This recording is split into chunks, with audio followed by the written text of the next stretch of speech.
हमारे भारत देश में अनेकों रहस्यमयी और अद्भुत मंदिर हैं, जिनमें देवताओं के साथ साथ पशु पक्षियों की पूजा भी की जाती है।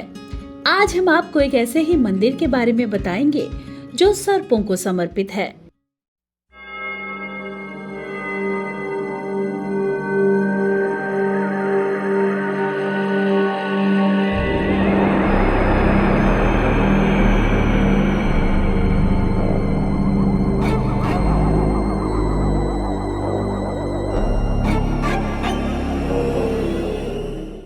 नाग से संबंधित कई बातें आज भारतीय संस्कृति, धर्म और परंपरा का हिस्सा बन गई हैं, जैसे नाग देवता, नागलोक, नागराज, नागरानी, नाग कथा, नाग पूजा, नागोत्सव और नाग नाट्य।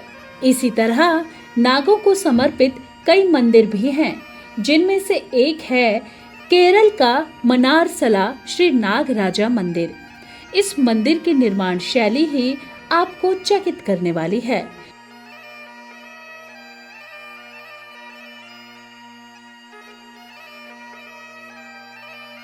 श्री नागराजा मंदिर केरल के मुख्य पर्यटन स्थलों में से एक अलेप्पी से मात्र 37 किलोमीटर की दूरी पर स्थित है। 16 एकड़ के क्षेत्र में फैला यह मंदिर हरे भरे घने जंगलों से घिरा हुआ है। यह मंदिर नागराज और उनकी संगनी नागयशी को समर्पित है। 16 एकड़ भूभाग पर फैले इस मंदिर में जहां नजर दौड़ाएंगे वहां सर्पों की प्रतिमाएं ही दिखाई देंगी। बताया जाता है इस मंदिर में सांपों की 30,000 से ज्यादा मूर्तियां हैं। इतना ही नहीं, माना जाता है कि यहां 1 से 2 घंटे के लिए प्रतिदिन 30,000 सर्प आते हैं, परंतु यह जहरीले सांप इस मंदिर में प्रवेश करने वाले दर्शनार्थियों को कोई भी नुकसान नहीं पहुंचाते।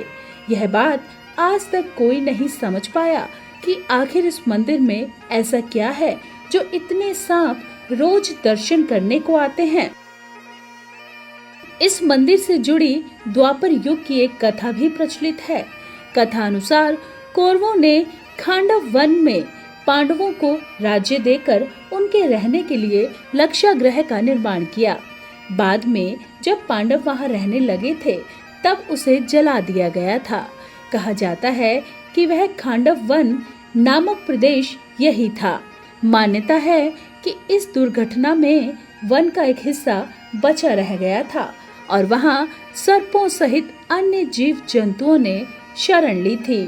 मनारसला वही जगह बताई जाती है। मंदिर के मूल स्थान में पूजा अर्चना आदि का कार्य वहां के नंबूदरी घराने की बहू निभाती है, जिन्हें अम्मा कहकर संबोधित किया जाता है।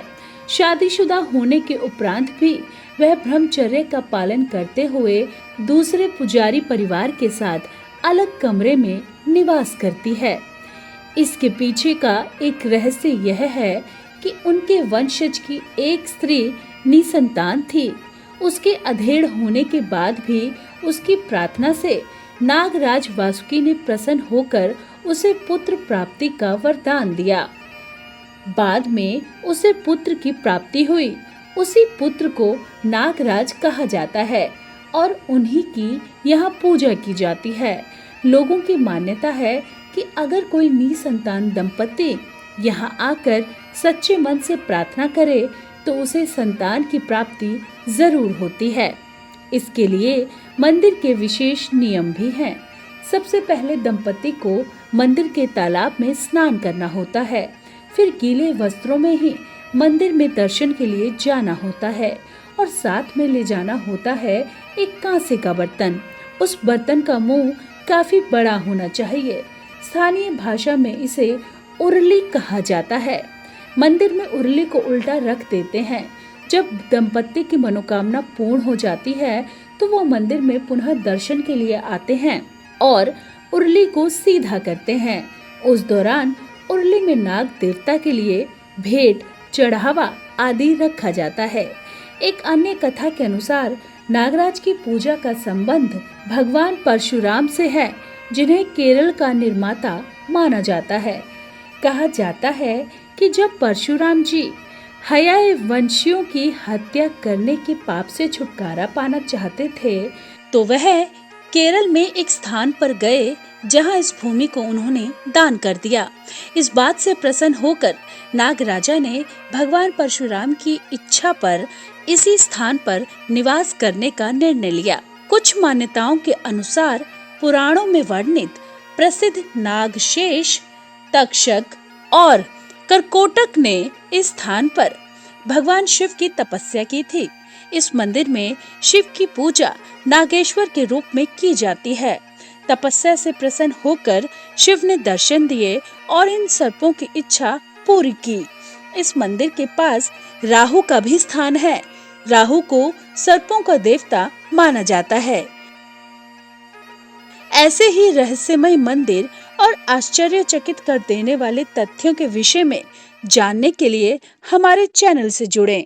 आप हमारे संतवाणी चैनल को सब्सक्राइब करें, वीडियो को लाइक करें, शेयर करें और हाँ, बेल आइकन पर क्लिक करना बिल्कुल ना भूलें ताकि हमारी किसी भी वीडियो की सूचना सबसे पहले आपको मिले।